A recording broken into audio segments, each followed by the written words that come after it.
Greetings, War Thunderers.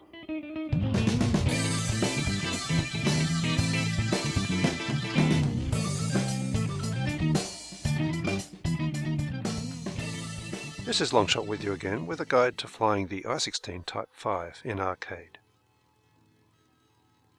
This variant of the I-16 is a very early pre-war design. It's a Tier 1 plane with a current battle rating of 1.7. It was introduced in patch 1.43. Its appearance is of course very similar to other I-16s, the main difference being the enclosed cockpit and the telescopic gun sight. Well, you may be asking why I'm covering this particular plane in a video. It's just another I-16, we have so many of them, and there's another one coming in patch 1.45. Like another Aussie YouTuber Mags, I have no idea why they keep adding these bloody things to the game, especially as there's so many variants of classic World War II planes missing, such as P-40s, P-38s, P-51s and Bf-110s, just to name a few. It was actually another YouTuber, TX141, who asked me to review this plane after he recently featured it in a video. And to make sure my thoughts are my own, I've not yet watched his review, but I do encourage you all to do so, an annotation link to which is now shown on the screen. So yes, this review's the response to TX's challenge, if you like, and I thought, why the hell not? It's a chance to, a change of pace and a chance to have fun. So with that out of the way, let's look at how the plane handles, and firstly its roll speed, which is blindingly fast, just like other I-16s. Next I'll put it through a horizontal elevator turn while flying smoke. And look at the width of that circle. Any biplane could turn inside it with ease, and the plane only just catches that smoke trail, which indicates a below average turning speed for a low-tiered plane. In fact, it takes about 11 seconds to complete the full 360-degree circle. The good news here is the fact that it retains its speed quite well in the turn. I can't try it with flaps, as unlike the Type 18, it doesn't have any. I'm now holding rudder and elevator together, which shows that the elevator is stronger, so I won't be able to turn tighter by using the rudder as I could with a 109 or a Yak. It does, however, hold a climbing spiral quite well, easily gaining 600 meters in the maneuver. Now I'll just level it out. And we'll watch this acceleration from low speed, which is also fairly good. I'll just drop into a shallow dive to gain a little speed, and then I'll go into lift up into a loop. I'm looking to see how low its speed drops near the top of the climb, and it only loses about 100 kilometers an hour, which is quite good. So if you're going at around 280 kilometers an hour or faster, you can safely loop this plane without risk of stalling. Next I'll put it into a dive, during which I'll test for control stiffening and see how much speed it gains. Now both the ailerons and rudder remain very responsive, there really is no problem there. However, it only reaches 570 kilometers an hour in a vertical dive with WEP, and that's not impressive. You will not be outrunning other planes very often in this I-16. Into a zoom climb starting at 760 meters, and already it's quickly bleeding off its speed. The engine is quite weak on this plane, with much less power than the Type 18. In fact, even though I push it to the point of stalling, I only succeed in gaining just over 1,200 meters in the zoom. This plane cannot boom and zoom, it simply does not have the horsepower. One major aspect I haven't mentioned yet is the armament, and unlike the other Type 18, it only has two 7.62mm machine guns, and what's more, they're mounted in the wings. And that's the worst armament layout of any fighter in the game. The only saving grace being that they're Shikars weapons with a high rate of fire. After some experimentation, I settled on a very tight convergence of 200 meters using stealth ammo, as you need as many bullets on target as possible, which means no visible traces to make enemies dodge and weave. Even flying it with an average 1.3 battle rating lineup, as I am here, you'll often find yourself meeting planes rated as high as 2.7, including Spitfire Mark IIAs, Hellcats, P-40s and A6M2Ns. You'll certainly see a lot of Yak-1s, Lags, Bf-109E1s, the Italian monoplanes, Hurricanes and other Ki-43s. Some of these will be more of a threat than others, and I'll touch on that a little later. In this battle I've climbed into the clouds and I'm waiting there for a target to dive on. I'm not climbing up to bomber altitude, as in my experience the Type 5's performance falls off rapidly the higher you go. plus its vulnerable engine and weak guns make it an unsuitable plane for hunting bombers. Therefore, I'm looking to primarily engage enemies at 2,000 meters and below. And an MC-200 below me has presented itself as my first target, and I'm dropping in to attack. Now remember how short my convergence is. I have to get nice and close before I open fire. He's diving away, but I don't think he knows where I am just yet. Now he sees me, and he starts to jink, and either some of my hits did more damage than I thought, or he was so busy watching me that he lost track of the ground, and that's going to be my first kill.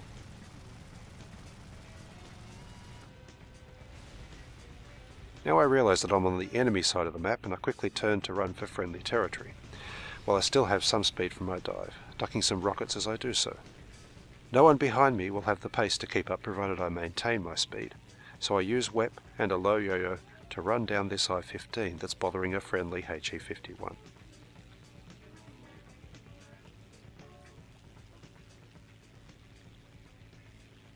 Almost in range, and then he sees me and brakes hard to the left as he switches onto me and forgets the biplane. I follow his turn using WEP again to keep my speed high. He's not turning very hard, which tells me he's using the mouse and not his keyboard. I get another deflection shot and another hit, and this time lift up into an Immelman. After a brief glance around, I can again dive in, and this time get a perfect shot at convergence, which sets him alight. That'll be my second kill, though it might have turned out differently had he used the full turning abilities of his plane. As I extend away, I'm looking around to assess the situation. I was probably fortunate that other enemies didn't join the dogfight. Now I need to gain a little height and decide how best to re-engage.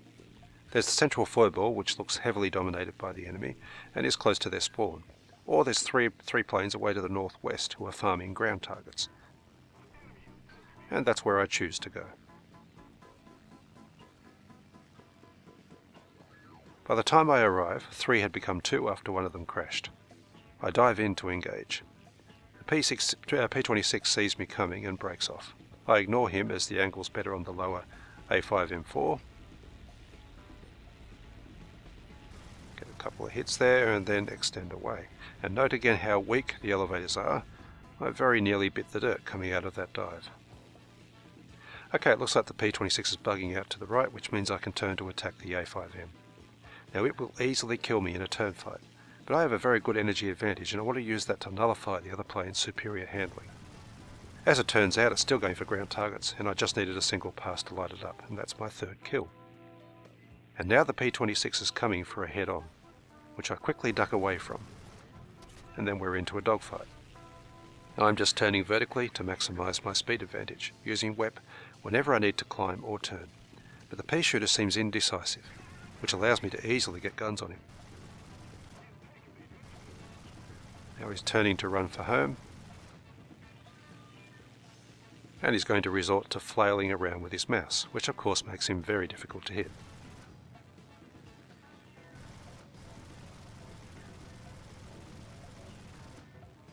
I know this is futile, and sitting on the tail of a target makes me nervous, so I break off. In fact, a P-36 is approaching from in front of me, and I switch to him. But he avoids the head-on, probably thinking I'm a Type 18 with rockets. So I quickly turn back to the pea-shooter, which I hope will now be an easier target. And yes, looks like he's turning back to hunt some more armoured cars, and that lets me inflict enough critical damage to score my 4th kill.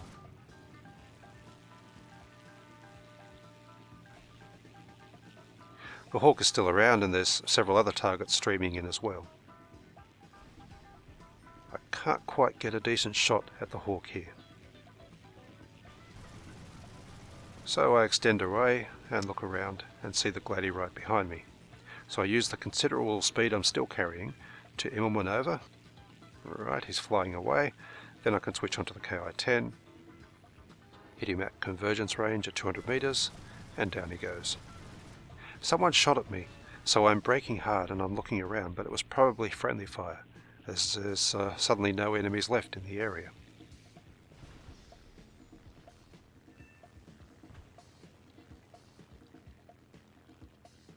Okay, it's another lull in the battle. And as I climb and look around, I suddenly realise the MC200 pilot from earlier is back in a Heinkel 112 V5, and I have to split S to avoid his head-on. And that serves me right for not checking behind and above me as often as I should. Flying at higher altitudes and being above everyone else has given me some dangerously bad habits. Now, I'm not about to turn my back on this guy again, and note he's doing the right thing by preserving his energy advantage and extending away from me, as that plane is a poor dogfighter.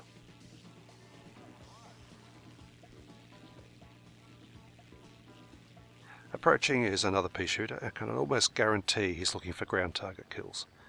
Heinkel's now far enough away that I feel confident to risk attacking the pea shooter while keeping half an eye on the minimap.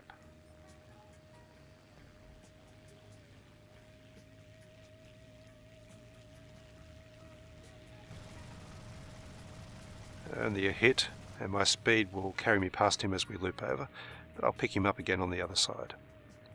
But now I'm a bit too close, so I'll go into a high yo-yo to give me a fresh attack angle. But I see the Heinkel returning, so I turn hard here to deny him a shot at me, and I can't quite recover fast enough to get the gun solution I wanted on the pea shooter. At this point though, he seems to pretty much give up. And even though I'm now well inside convergence, once he starts flying straight, it doesn't take long to finish him off for kill number 6.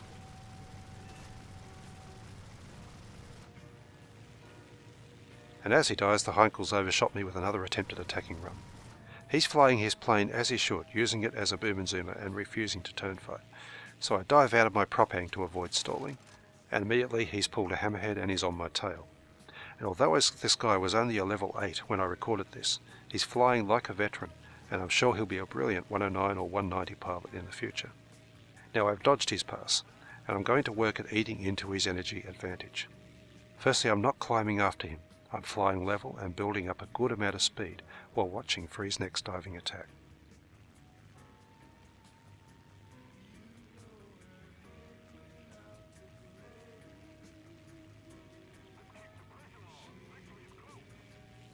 Here it comes. I'm going to use my speed to face him head on and snap roll to avoid his gunfire. He quickly bailed out of his attack and immediately zoom climbed. I've sent the message that I will not be a passive victim, and plus I've gained about 800 meters in altitude. Once again I level out to gain speed using the I-16's good acceleration, and he's going to start his next attack from only a 700 meter height advantage. My speed enables me to climb and meet him, and now he's unable to even get guns on me. Those Heinkels are quite tough to kill though, with light machine guns. Now he's going to make a last attempt to regain his energy advantage by climbing. But now I am stuck on his tail and he can't run away. It's a matter of time now before I bring him down, but time is against me, as the battle's just about over. Now it goes into a high G spiral dive that keeps him just out of my sights. And then the battle ends. Given how well he flew that plane, I wasn't disappointed that he survived. So far I've demonstrated that the I-16's guns do work fairly well at a very tight convergence. Indeed, I could possibly make it even shorter. You must zoom to aim, as the plane bucks around quite a lot, and you must work on keeping your speed high as possible, using Immelmans and high yo-yos rather than turning horizontally. In that battle though, I only fought planes of a similar or lower battle rating, but this one had max 2.7 battle rating, complete with A6M2Ns, Chaikas, Hurricanes, and of course Lag 3s, Yak 1s, and I-16 Type 18s. My Type 5 is completely and utterly outclassed. Those higher tier planes not only have better weapons, they are much faster and often better turners than me. The only way I can survive and prosper in such a battle is to use effective tactics, and try to succeed despite the plane I'm flying, not because of it.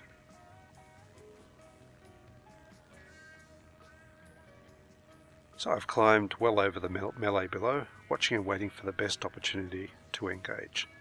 The approaching Hurricane is alone and has eyes on the furball, so I decide to dive and take him on. I'm going to approach at a shallow angle and then slot in behind him, rather than just get a short burst from directly above and then overshoot. But even so, my first attack didn't do much, and I straight away used my speed to loop, and checking his location I can see he's taking no notice of me whatsoever. Okay, fine. I'll sit on his tail and make him pay.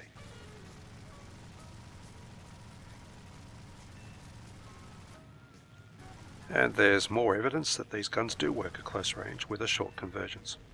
Kill number 1. Then I swing to the right to meet a lag that's approaching at high speed, and lift up away from his guns.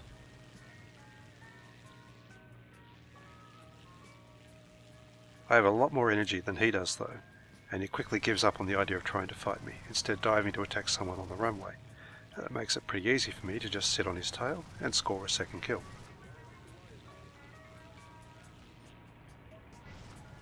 Now it's time to zoom climb and take stock of my surroundings.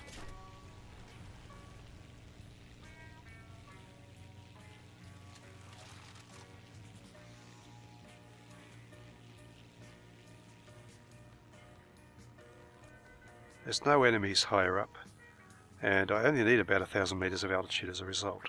Now there's a Hunker 112 dancing with a friendly I-16 on deck. I doubt he'll need any help. But a pea shooter on the runway hasn't been picked up yet, so he's an obvious target, and he will be an easy third kill. By the way, I'm firing long bursts without jamming because I put a ton of crew experience points into the weapon maintenance skill. If you haven't done this, you'll need to fire for no longer than 3 or 4 seconds at a time.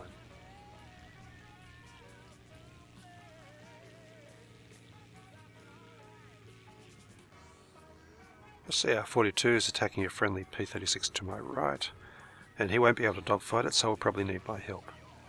And biplanes can't take much punishment at close range.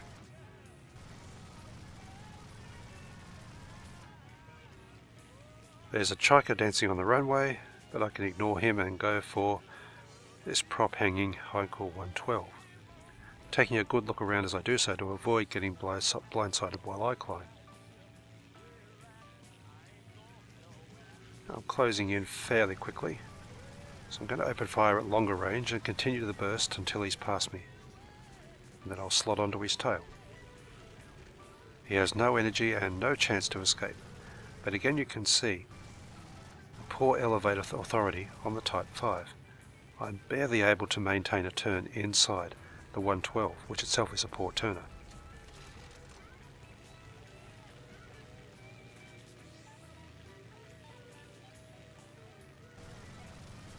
Finally I set him alight, and that's going to be enough for kill number 4.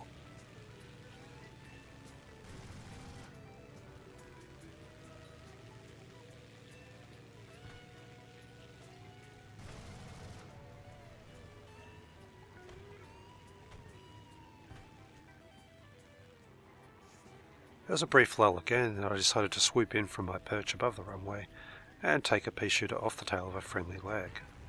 But I was too late to save him, and seeing other enemies arriving, I sensed danger and pulled up. I saw a buffalo coming in beneath me and looped over hard to drop onto his tail.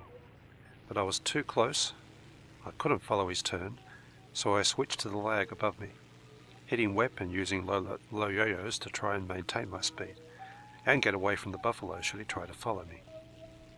But I'm not catching that lag. Another lag has run me down from behind, and I'm instantly looping and going into a straight into a spiral climb, which the lag simply cannot match. Particularly as he's just trying to turn horizontally and probably using a mouse to do so. Now the reversal's complete and he's trying to run away. But then he seems to just give up or ignore me. So that'll be kill number 6. The other lag then returns.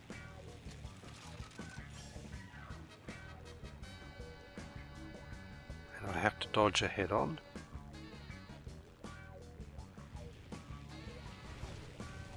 It's pretty straightforward, but he doesn't stick around to dance with me.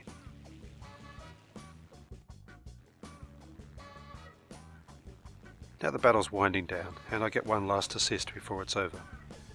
Although I scored another 6 kills, only once was I put under pressure, and that was from the lag I shook off in the climbing spiral.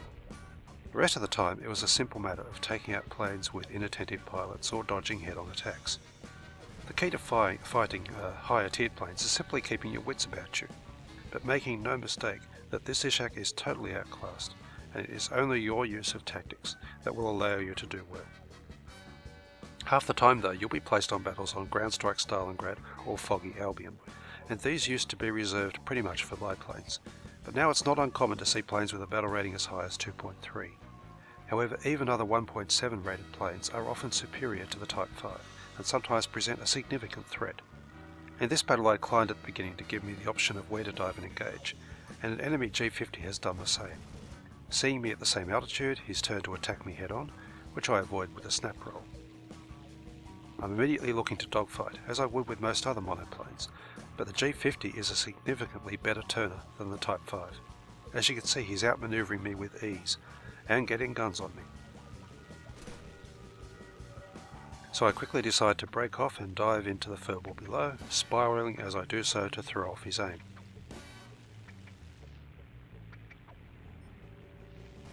Flickers of orange tracer tell me that he's following close and has not given up. I'm going to Immelman hard to break him off, shake him off if I can, but he's right on my 6, so I cut throttle and roll to make him overshoot, at which he lifts into a high yo-yo, so I can dive away again trying to get separation.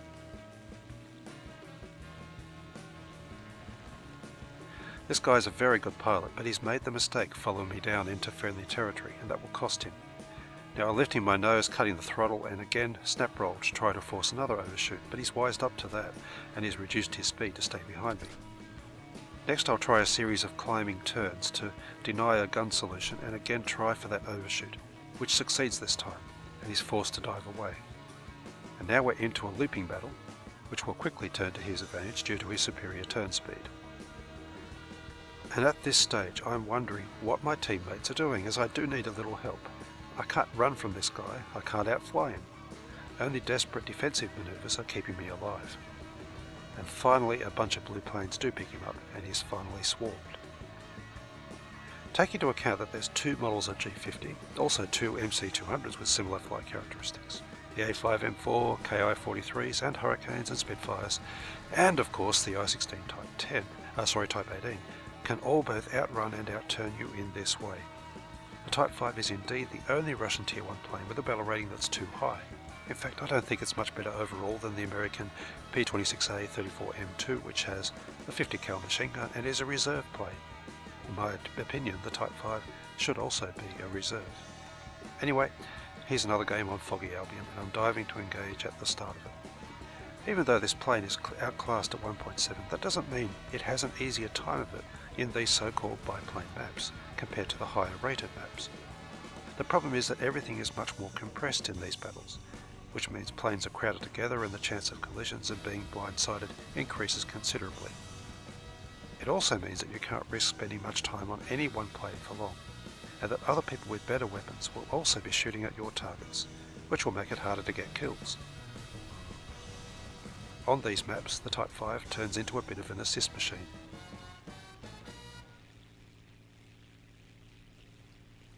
And although there's a lot of ground targets, they're shooting at each other, which will cut down their numbers. And if there's some determined PvE players strafing them, battles can end quite quickly, which will also make it difficult to run up large numbers of kills. So you have this paradox where the plane is actually easier to fly on larger maps, where it's outclassed by more powerful enemies. Anyway, I guess I should talk about this battle. I've gotten 1 kill so far, my speed and energy are pretty good, and I'm using Immelmans as I turn, while looking for a target to swoop at and hit with deflection shots. There's a pair of I-16s trailing below me, looking promising, and I light up the Type 18 trailing behind at low speed. See what travelling slow does to you. It gets you killed. Into another Immelman turn, which again lets me look around, and then I finish off the I-16 for kill number 2 before a Hurricane picks me up as I try to Immelman again. An F2A is on his tail, so he quickly forgets about me, and I'm going to start attacking passes on him as he's too dangerous to leave alone in friendly territory like this. There's also an I-16 here, but I've developed a bit of a fixation on the Hurricane, and as a result I get what I deserve. After this pass I lift up, try to get the Hurricane again, and then the I-16 will be on my tail. I start mixing avoidance of this Ishak with some more attacking passes on the Hurricane as they're presented to me. I'm not taking the I-16 seriously, in other words. and I probably should have.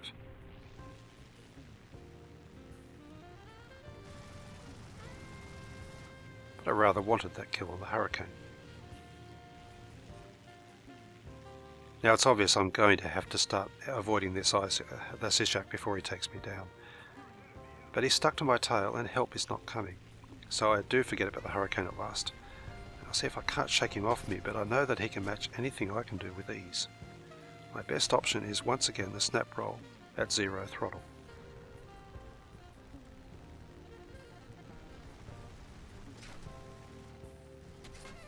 And this time there's a clear overshoot, and help has also arrived.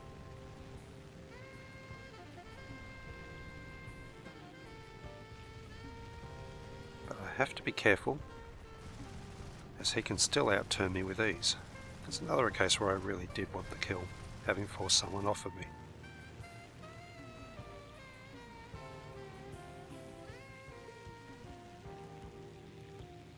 See there, he almost got a shot at me again. Probably doesn't help that my tail's been chewed up a little. And here I really should have got the kill. I guess with these guns you can't have everything. And now he's going to go down at last.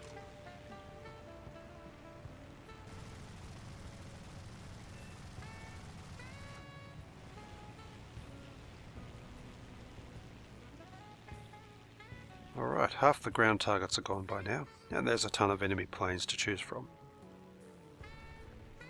Think about the pea shooter, then switch to the Heinkel here. I'm going to risk a long, steady burst into this straight flying biplane, while keeping my peripheral vision as active as I can. I break off when I feel it's getting dangerous. I whip into a minimal climb to gain as much altitude as I can, and then down into a fresh diving attack, this time on that swordfish. No luck there. Straight up into another Immelmann. Then a wing over and down onto the swordfish again. But another assist. Though the Heinkel 51's about to crash and give me a third kill. The battle is now just about over, and I begin what would probably have been a successful climbing spiral reversal against this Fury before it ends. So there's plenty of action in these battles, but not a lot to show for it in terms of results. That's my common experience on these biplane maps. In fact, it's usually an accomplishment just to survive them in the Type 5. So to summarise, this I think should be rated as 1.0 as a reserve plane, certainly no higher than 1.3, although due to the matchmaking spread that wouldn't make it any easier to fly. It's slower than the later Ishaks and handles poorly by comparison, and is outclassed by every other monoplane fighter in the game, with the exception of pea shooters. In addition, its armament is very weak, though that can be worked around with a very short convergence and using stealth ammo. To succeed, you need to climb when possible to gain an energy reserve, and use that to fly at high speed during engagements. Use weapon turns and Immelmanns during which you need to look around, as much as possible, as a lack of situational awareness will get you killed. Never slow down in combat. If you're going to overshoot, then pull up into a high yo-yo before diving for a fresh attack. Make sure you know how to snap roll and be practiced in the art of slamming on the brakes to make enemies overshoot you, as that will sometimes be all that saves you from being shot down. Before starting on the vid, I'd flown the plane half a dozen times in a backup roll, for only a couple of kills and 3 deaths. After getting the hang of flying it, experimenting with various belts before deciding on stealth, and find the convergence setting that suited me best, all of which are excuses of course, my record currently stands at 38 kills from 17 flights and 6 deaths, which is averaging over 3 kills per flyout. If I stuck at it, I'm pretty sure I could improve the kills per flyout ratio up to 4, but probably no higher than that. If you're looking for a plane that gives you easy kills, forget the Type 5, as this is for people who want an enjoyable challenge. By the way, I haven't forgotten my previous defensive flying and teamwork vids. Please stay tuned for those. Until then, I'll see you in the unfriendly skies.